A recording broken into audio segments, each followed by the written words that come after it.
"You're fired. Get out. Now." Those were the exact words said to Anna as she was escorted out of her own cafe, all because she refused to kick out an injured Navy SEAL service dog. Anna had run this cafe for 8 years, serving coffee to Navy SEALs every Wednesday morning. She was a widow. Her husband died serving overseas. This place wasn't just her job. It was her way of honoring his memory. When a health inspector demanded she kick out Bravo, an injured SEAL dog recovering from a mission, Anna refused. "We don't leave our own outside," she told them. They fired her on the spot in front of everyone. But someone filmed the whole thing. And when the SEALs at the nearby base saw what happened to the woman who defended their brother, they showed up in force. What happened next will restore your faith in doing what's right, even when it costs you everything. In the small coastal town of North Haven, the air always smelled of salt and freshly brewed coffee. The heart of the town was a small cafe called the Salty Siren. It wasn't just a place to get a good cup of joe. It was a sanctuary. The wooden floorboards were worn smooth from years of tired feet, and the scent of cinnamon and baking bread hung in the air, a constant, comforting hug. Framed photos of sailors and soldiers, some smiling for the camera, some long gone, lined the walls. An American flag, folded neatly into a triangle display case by her late husband's unit, sat on the highest shelf. It was the first thing she saw every morning and the last thing she saw every night. The cafe was run by Anna Reynolds. At 34, she had a quiet strength that came from a deep well of loss. Her husband, Navy Lieutenant David Reynolds, had been killed in action 5 years ago. He had loved this town, loved its unshakable support for the base. Instead of leaving North Haven and its painful memories, Anna poured her life into the cafe, making it a safe harbor for the military community she was still a part of. She knew the faces of the young SEALs who trained at the nearby base. She knew their wives' coffee orders by heart and always had a cookie ready for their kids, slipping it to them with a wink. "Don't tell your mom," she'd whisper, creating a small happy secret. Every Tuesday was the unofficial SEAL coffee hour. It was a time when the teams could come in, relax out of uniform, and just be normal people for a little while. Their service dogs were always welcome, a rule Anna had established on day one. One of the regulars was Chief Petty Officer Mark Harris and his partner Bravo. Bravo was a magnificent Belgian Malinois, a retired SEAL dog with a slight limp from an old shrapnel injury in his hip. He was a local hero known for his calm, watchful eyes. He would lie quietly under Mark's table, a silent guardian in the bustling cafe. For Anna, seeing Bravo was a reminder of the unseen, unpaid service that protected them all. But a shadow was creeping over the Salty Siren. A large corporation from out of state had recently bought the building and was pressuring Anna to modernize. They sent condescending memos filled with corporate jargon about brand synergy and optimizing customer flow. They wanted her to replace the worn, comfortable chairs with hard plastic ones that were easier to clean. They wanted her to get rid of the local baked goods in favor of prepackaged frozen pastries. Anna had ignored most of it, determined to keep the cafe's spirit alive. She felt a duty to protect this small corner of the world she had built, a place where honor and community meant more than profit margins. We tell stories about people who stand up for what's right, just like Anna. If you believe in stories like this, take a moment to subscribe so you never miss one. The bell over the cafe door rang on a Tuesday morning, but it wasn't the familiar jingle of a regular. A man in a crisp, ill-fitting suit holding a clipboard stepped inside. His eyes scanned the room, missing the warmth and landing on every tiny detail he could find wrong.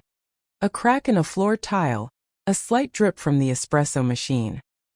He was a city health inspector, but he carried himself like a judge ready to pass sentence. He made his way through the cafe, ticking boxes on his list with a theatrical flourish. Then his gaze fell on Bravo, who was lying peacefully by Mark Harris's feet. The inspector's face tightened into a mask of bureaucratic disapproval. "Ma'am," he said, his voice cold and loud enough for half the cafe to hear, causing conversations to falter. "You have an animal in a food service establishment. That's a direct violation of State Health Code 3.4, subsection B. It needs to be removed immediately. Anna walked over from behind the counter, wiping her hands on her apron. She kept her voice even and low. Sir, he is a service animal. He's allowed to be here under the Americans with Disabilities Act. The inspector scoffed, a nasty dismissive sound. Is the owner of the dog disabled? He asked, glaring at Mark, who sat straight and stone-faced.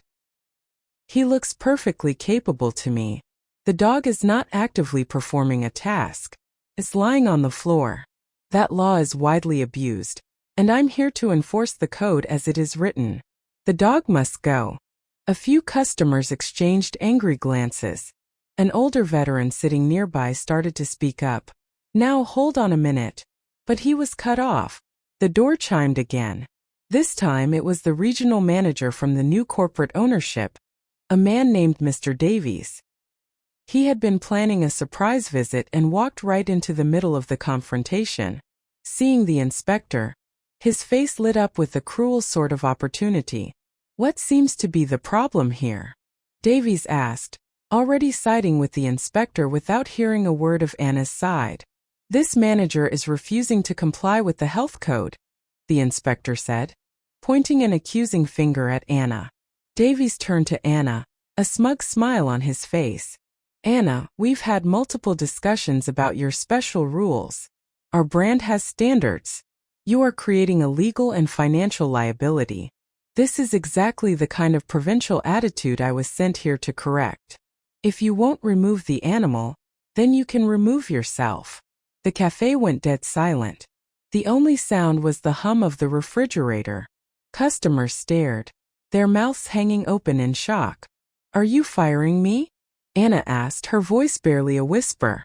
You're firing me in front of everyone? Yes, Davies said loudly, clearly enjoying the public display of power. Effective immediately. Pack your personal belongings and leave the key. Anna stood frozen, the heat of humiliation creeping up her neck. Mark Harris quietly stood up, his chair scraping the floor. He placed a few dollars on the table, gave Anna a look of deep, pained regret, and walked out with Bravo, the dog's limp more pronounced than usual. In the corner, a young woman who had been filming the beautiful latte art from her barista, Emily, had caught the entire ugly exchange on her phone. Her thumb, trembling with anger, pressed share on a private Facebook group for North Haven military families. The video was less than 2 minutes long, but it hit the North Haven military community with the force of a shockwave. It spread from the family Facebook group to text message chains and private chats across the naval base. It was shaky and the audio was muffled, but the injustice was perfectly clear. It showed a respected cafe owner, a widow from their own community, being publicly fired for defending a retired SEAL dog. On the base, phones buzzed in pockets and on desks. In the barracks, a group of young SEALs huddled around a phone. Look at this. They fired Anna, one said, his voice tight with disbelief. Over Bravo? Are you kidding me? Another replied, slamming his hand on the table. That dog has done more for this country than that suit-wearing jerk will do in his entire life. The anger in the room was palpable. The salty siren wasn't just a cafe. It was their place. Anna wasn't just a manager. She was family, a Gold Star wife who had stayed to support them. Firing her felt like a personal attack. The video quickly made its way up the chain of command.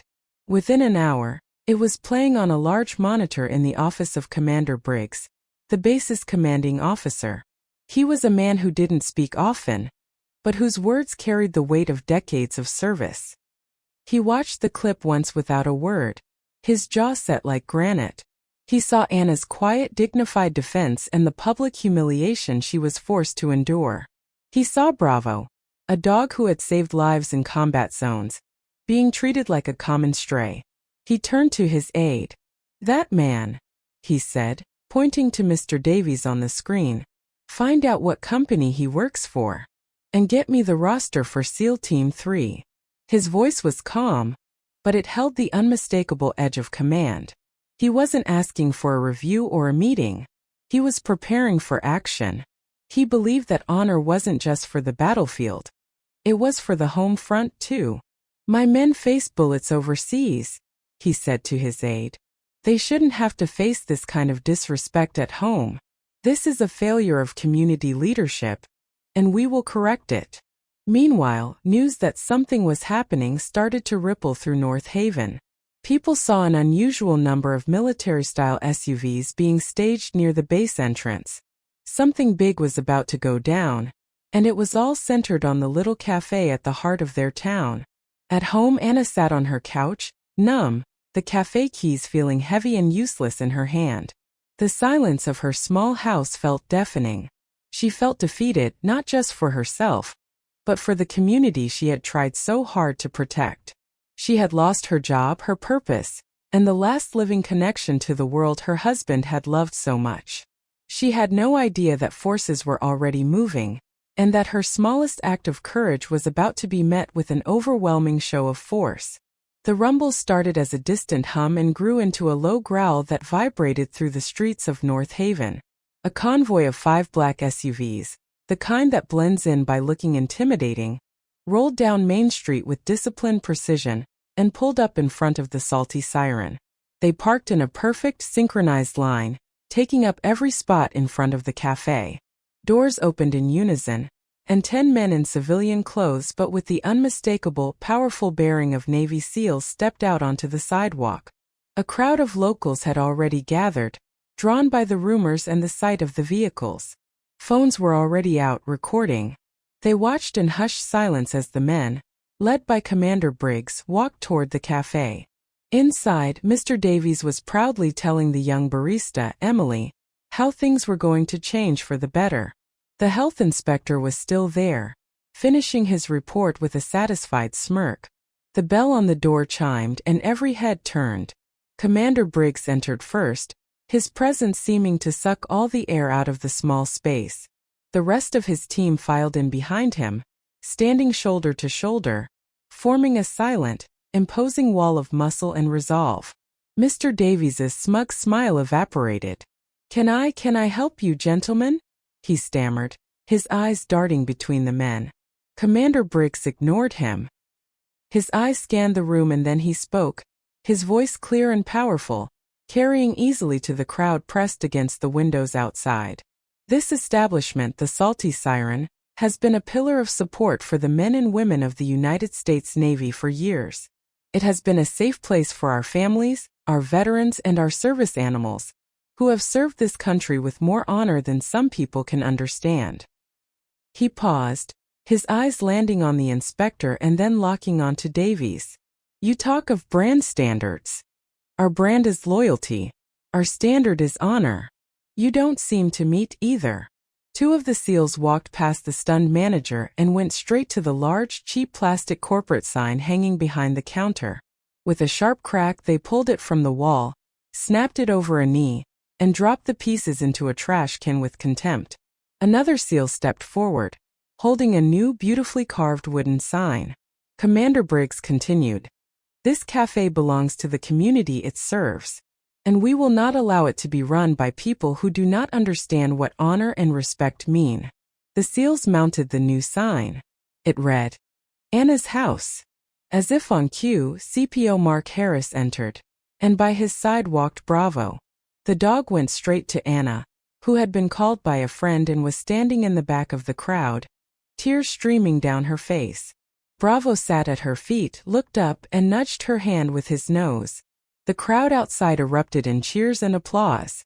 The moment was electric, a perfect, stunning reversal of the morning's injustice. The corporate manager and the health inspector stood frozen, completely powerless. They had brought rules and regulations, but the SEALs had brought something much stronger: unwavering loyalty. This is the kind of moment that gives you goosebumps. We want to know where you're watching from today. Let us know in the comments, and tell us if you've ever had to stand up to a boss or a manager who just didn't get it. A few days later, Anna received a call. It was from Commander Briggs's office, requesting she come to the base.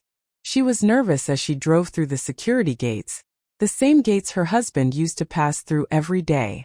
She was just a cafe manager. What could a commander possibly want with her?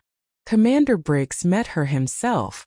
He didn't lead her to an office but to a large, quiet building on the edge of the base. Inside, there was a spacious common area with comfortable chairs, a small kitchen and several empty rooms. It was clean and new, but it felt sterile and unused, like a model home no one lived in. "This is our Veteran and Family Outreach Center," Commander Briggs explained, his voice softer than it had been in the cafe. "It was built with good intentions. A place for families to connect, for veterans to find resources, for spouses to support each other." He gestured around the empty room. "But it's not working. People don't come. Feels official. It doesn't have a heart." He turned to face her directly. "My wife always told me how you ran the siren. She said you always knew what to say to the new spouses, the ones who looked lost. You knew who needed a hug and who just needed to be left alone with their coffee. That's not something you can teach in a leadership course." He paused. "We need someone to run this place who understands. Someone who knows that sometimes, the best support is just a quiet cup of coffee and a listening ear. Someone who understands that a dog like Bravo is family." Anna was stunned into silence. "Commander, I'm just a cafe manager. I don't have any special training for this kind of work." One of the SEALs from the cafe, a young man named Peterson, stepped forward. "Ma'am, with all due respect, you have more training than anyone on a chart could show. You served our families when no one asked you to. You stood up for one of our own when it cost you everything. You've already been doing the job." Commander Briggs nodded. "We're not offering you a job, Anna. We're asking you to lead a mission. We need you to turn this building into what the Salty Siren was. A sanctuary. A place with a heart." Anna looked around the empty room, and for the first time she didn't see a sterile building. She saw a future.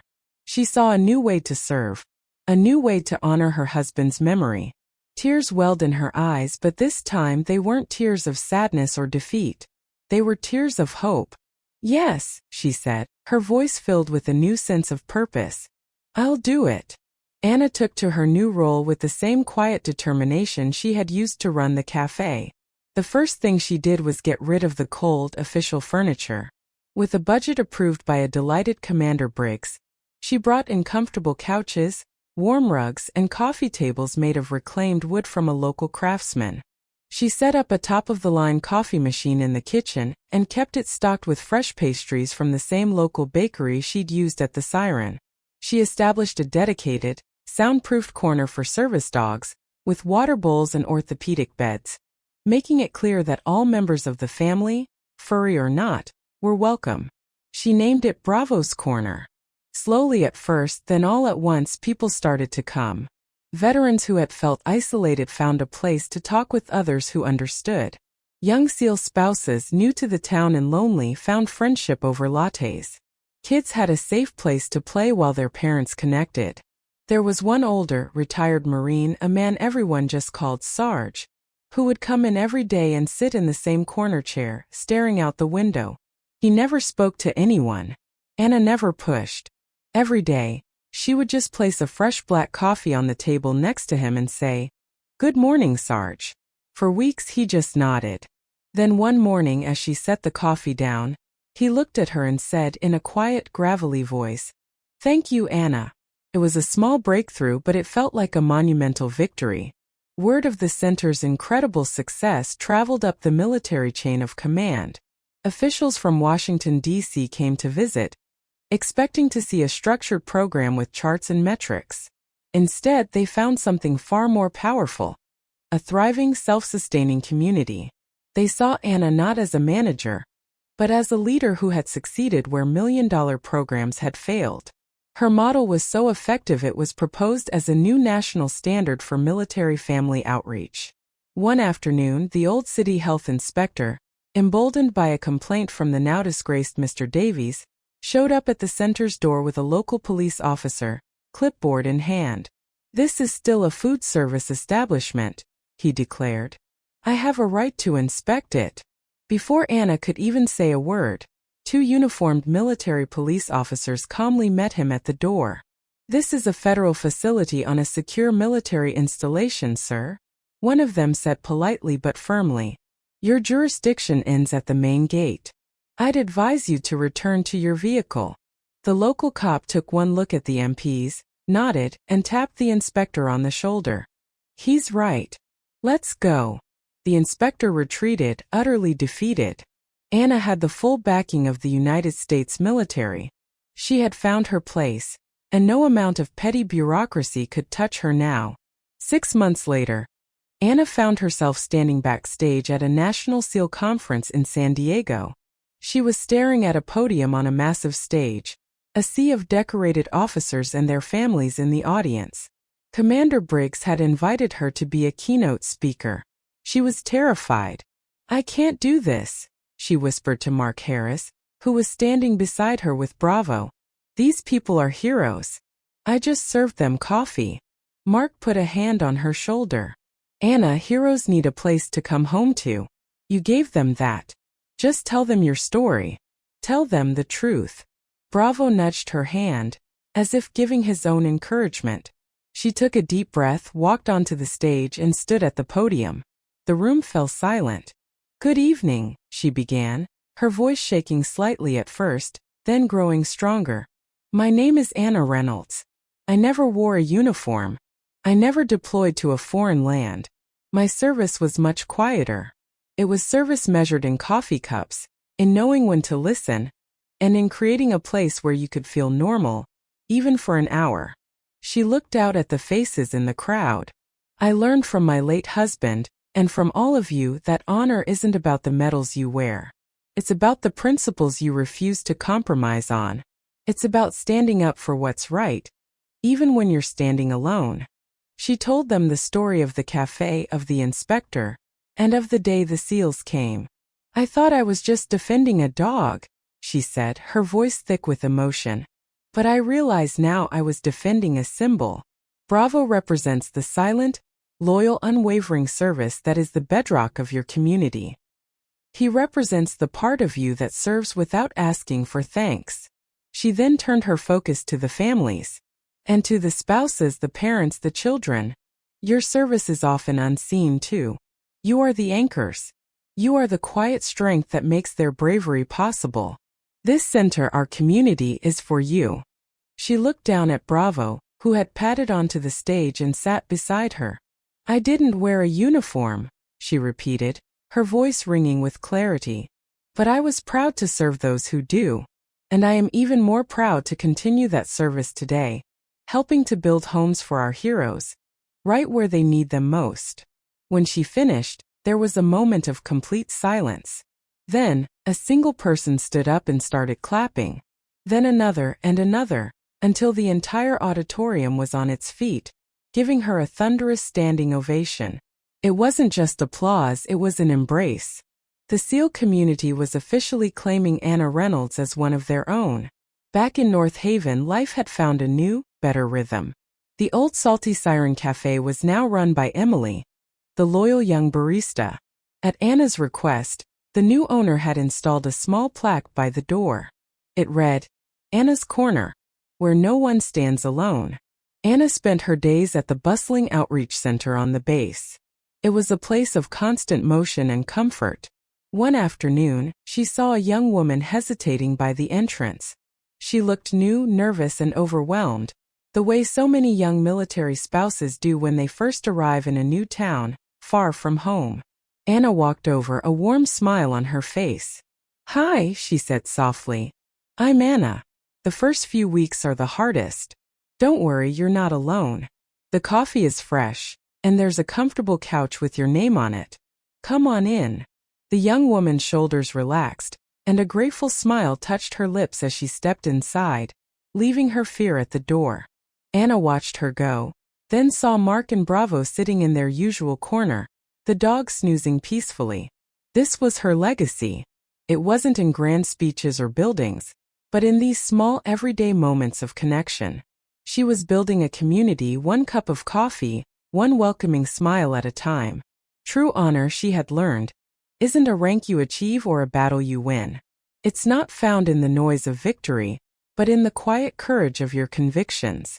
Honor is in what you choose to defend when no one is watching, and in the community you build to make sure that no one ever has to stand alone again. The question is, when faced with a choice between what is easy and what is right, what would you do? Would you have stood up for what you believe in just like Anna did?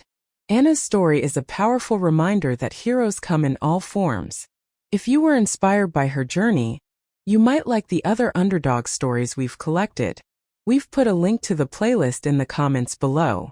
Check it out and we'll see you in the next story.